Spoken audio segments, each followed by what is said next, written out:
Assalamualaikum warahmatullahi wabarakatuh. Sapoko sila suruh ko mana. Saya untuk si kibema si bawa ya Iqbal Usman di channel Ogi Tuleng.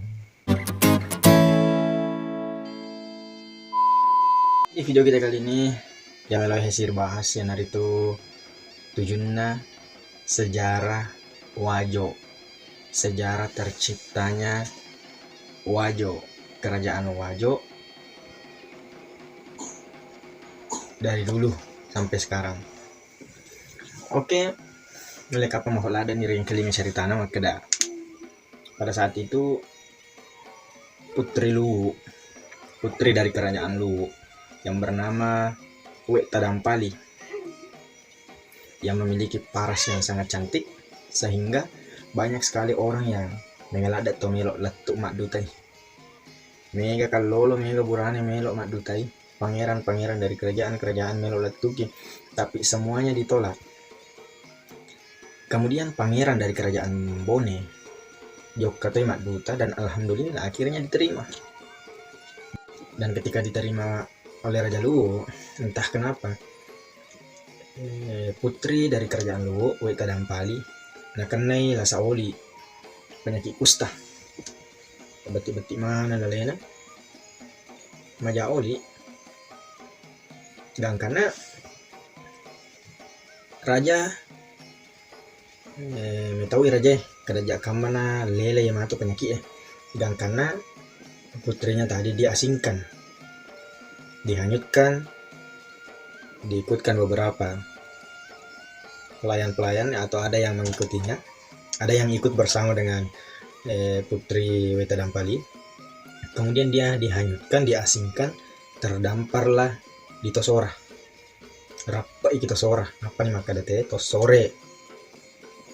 Kanariasa Tosora.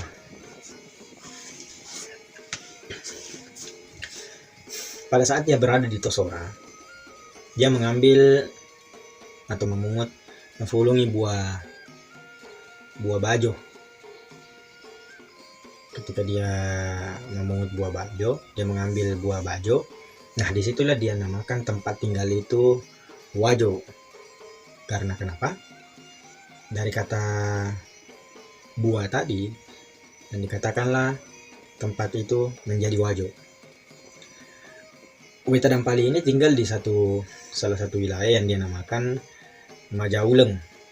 Maja artinya maja, jelek. Dari kata bahasa Bugis artinya jelek. Majauleng, uleng, atau berasal dari kata uli, kulit. Maja oli. Sampai sekarang dinamakan Majauleng. Tapi ketika kedua tuna menangi putri Raja Luwu, Tadampali, sedang duduk di bawah pohon, tiba-tiba ada satu kerbau belang tedong pulang yang menjilati kulitnya. Ileva olina sininna yaro angkai sininna remaja karena penyakit dan karena sau yaro nange lasa olina. Dan menurut sumber cerita bahwa tempat yang ditempati, yang dijilati kulitnya atau Neleva olina yaitu Sakoli. Nah, setelah itu penyakit dari Wek Tadampali ini sembuh. Dia sembuh. Lama-kelamaan Pangeran Bone dia sedang berburu. Dokter marangan. Dia berburu dan disitulah dia bertemu si runtuk isi bawa Wek Tadampali gangkana boting. Gawatana boting, disitulah melahirkan raja-raja, keturunan raja yang ada di Wajo. Nah, singkat sekali aku ya cerita melo ring kelinga. Cerita melo riaceri makada putri dari kerajaan Luwu itu Wek Tadampali sampai di Tosora, kemudian dia yang menamakan tempat itu adalah Wajo. Dari pohon Wajo, menamakan Wajo. Tapi di sisi lain, di versi lain, ada yang menamakan bahwa kata Wajo ini berasal dari kata bayang-bayang. Wajo-wajo, bayang-bayangan, bayangan-bayangan, wajo-wajo. Wajo-wajo yang dinamakan pada tahun 1399. yang dimana pemimpin pada saat itu berikrar dengan Latan Ribali.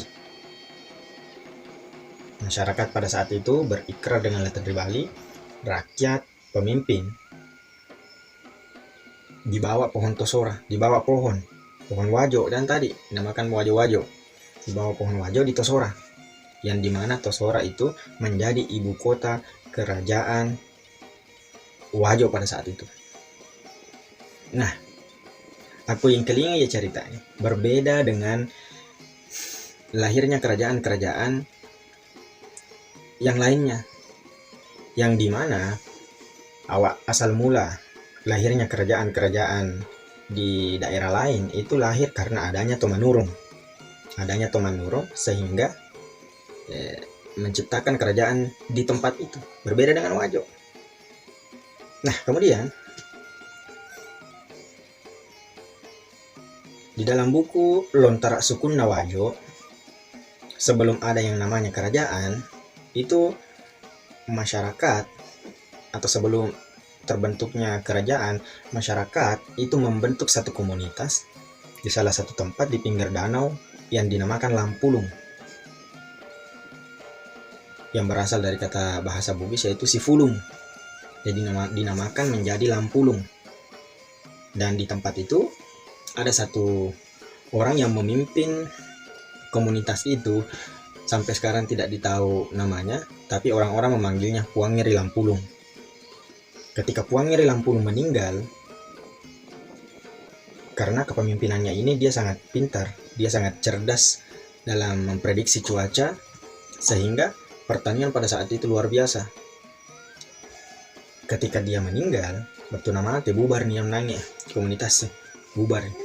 Akan tetapi muncul satu orang lagi yang sama persis pintarnya dengan Puang Ngeri Lampulung ini,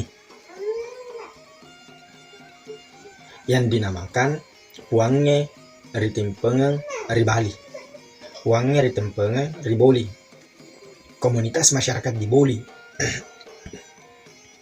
Pada saat itu muncullah kedutaan Cina.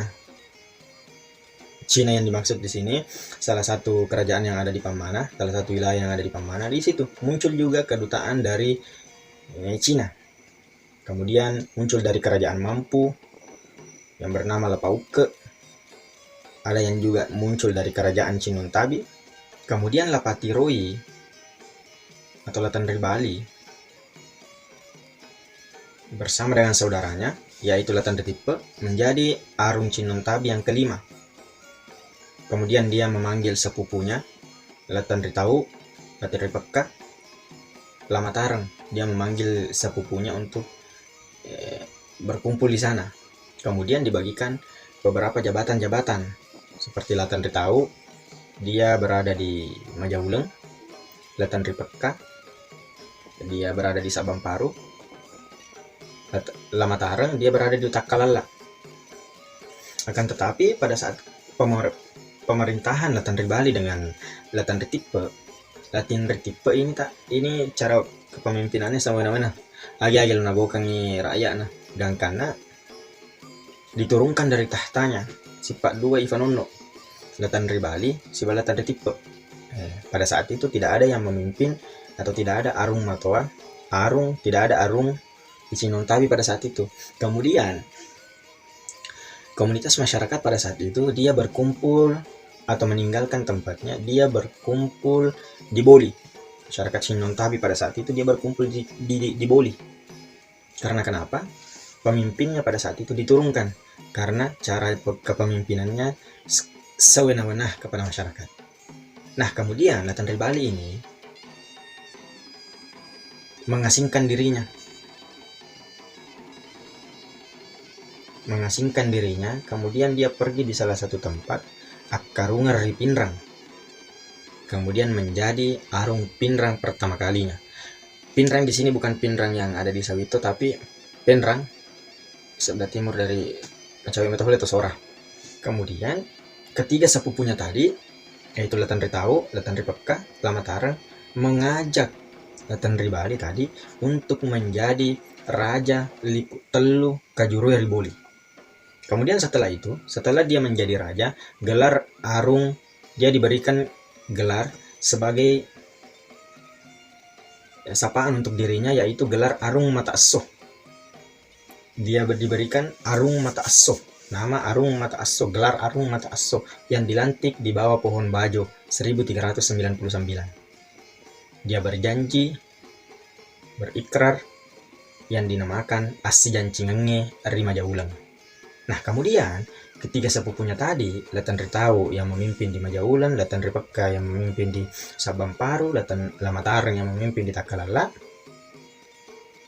diberikan nama lain atau diberikan sapaan lain, yaitu Pak Danreng. Diberikan nama Pak Danreng, kemudian lokasinya dipindahkan. Latan Ritau yang awalnya di Majaulan dipindahkan di Benteng Pola, Latan Ripeka yang di Sabamparu dipindahkan di Taluk Tanrang, Lamatarang yang di Takalala dipindahkan di Tua. Semuanya menjadi Pak Danreng di Benteng Pola, Taluk Tanrang, kemudian di Tua. Kemudian perubahan diganti lagi menjadi Arung Matoa. Arung Matoa, yang dimana gelar Arung Mata Esso dilantik di bawah pohon bajo, sebelumnya menjadi Raja Liput Telu Kajuru Riboli, kemudian diganti menjadi Arung Matoa.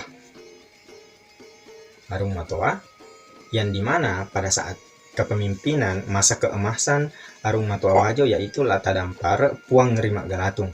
Nah, ini salah satu Arung Matoa Wajo yang dimana kepemimpinannya bisa dikatakan masa keemasan. Karena kenapa? Di situ timbul juga, di situ juga adanya persekutuan Telung Pocoy, yang dimana Wajo sebagai, bisa dianggap sebagai anak tengah.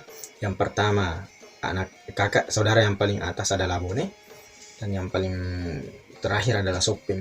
Jadi perjanjian atau persekutuan Telung Pocoy yang dimana menjadikan persaudaraan antara kerajaan Bone, kerajaan Wajo, kemudian kerajaan Sopeng.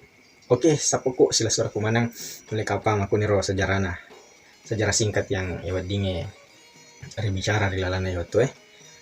Kalaupun ada yang keliru bisa ditulis di komentar. Kalaupun pembahasan kita berbeda bisa tulis di komentar. Silahkan cek di deskripsi sumber dari mana cerita ini berasal. Oke, sapuku sila surah kumanang. Jangan lupa dukung channel kami dengan cara klik subscribe, nyalakan tombol loncengnya agar bosku-bosku semua tahu kalau kita punya video baru. Oke, selamat kina atau pada salamat. Assalamualaikum warahmatullahi wabarakatuh.